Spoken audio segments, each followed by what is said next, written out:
I grew up in Limpopo, on the border of Limpopo and Mpumalanga, little town called Mutetema. Water and electricity supply are as unpredictable as the weather. And growing up in these tough situations, at the age of 17, I was relaxing with a couple of friends of mine in winter, and we were sunbathing. The Limpopo sun gets really hot in winter.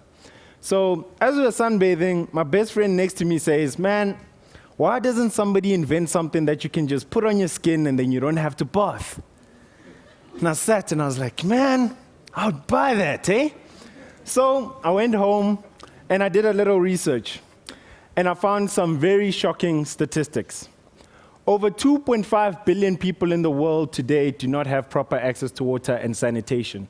450 million of them are in Africa, and 5 million of them are in South Africa. Various diseases thrive in this environment, the most drastic of which is called trachoma.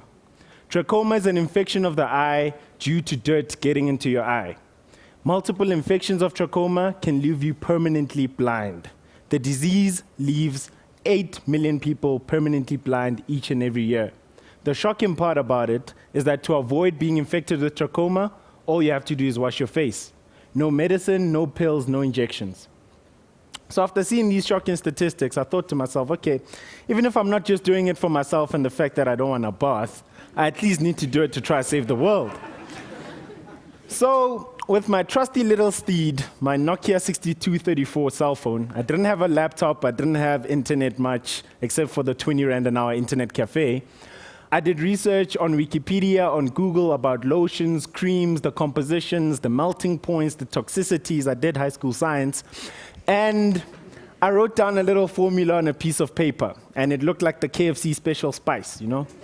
So I was like, okay, so we've got the formula ready.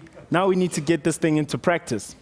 Fast forward 4 years later, after having written a 40-page business plan on the cell phone, having written my patent on the cell phone, I'm the youngest patent holder in the country, and I can't say any more than that. I had invented dry bath, the world's first bath substituting lotion. You literally put it on your skin and you don't have to bath.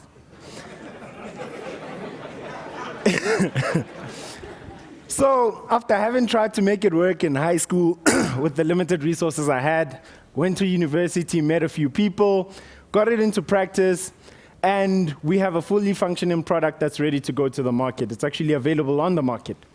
So we learned a few lessons in commercializing and making dry bath available. One of the things we learned was that poor communities don't buy products in bulk. They buy products on demand. A person in Alex doesn't buy a box of cigarettes, they buy one cigarette each day, even though it's more expensive. So we package dry bath in these innovative little sachets. You just snap them in half and you squeeze it out. And the cool part is, one sachet substitutes one bath for 5 Rand. After creating that model, we also learned a lot in terms of implementing the product. We realized that even rich kids from the suburbs really want dry bath, at least once a week. Anyway, we realized that we could save 80 million liters of water on average each time they skipped a bath, and also we would save 2 hours a day for kids who are in rural areas, 2 hours more for school, 2 hours more for homework, 2 hours more to just be a kid. After seeing that global impact, we narrowed it down to our key value proposition, which was cleanliness and convenience. Dry bath is a rich man's convenience and a poor man's lifesaver. Having put the product into practice, we're actually now on the verge of selling the product onto a multinational to take it to the retail market. And one question I have for the audience today is, on the gravel roads of Limpopo, with an allowance of 50 Rand a week, I came up with a way for the world not to bath. What's stopping you? I'm not done yet. I'm not done yet. And another key thing that I learned a lot throughout this whole process, last year Google named me as one of the brightest young minds in the world. I'm also currently the best student entrepreneur in the world, the first African to get that accolade. And one thing that really puzzles me is I did all of this just because I didn't want to bath. Thank you.